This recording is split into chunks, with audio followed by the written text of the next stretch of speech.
Jeg har fået lov at snakke med Lukas og Julius fra Teknikcamp 2016. I har været til 2 træninger i dag. Hvordan har det været? Det var sjovt og hyggeligt og godt og måske lidt kedeligt. Nå, hvad synes du, Julius? Ja, jeg synes også, det har været godt. Og det har været god træning for at løbe og lave teknik og sådan noget.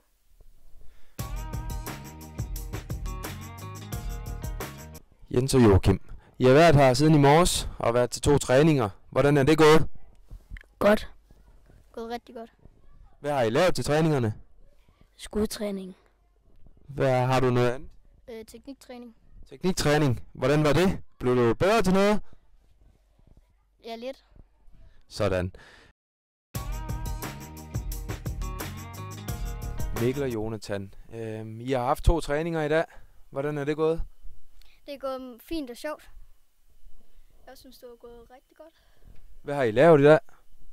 Vi har lavet nogle øvelser, hvor vi har lavet skud og fart, præcision og lavet nogle tekniske øvelser. Okay. Er I blevet gode, tror I? Er I blevet bedre? Ja, lidt. Er det noget, I kommer til at bruge, når I skal hjem og spille fodbold i jeres klub igen? Ja, det tror jeg rimelig meget.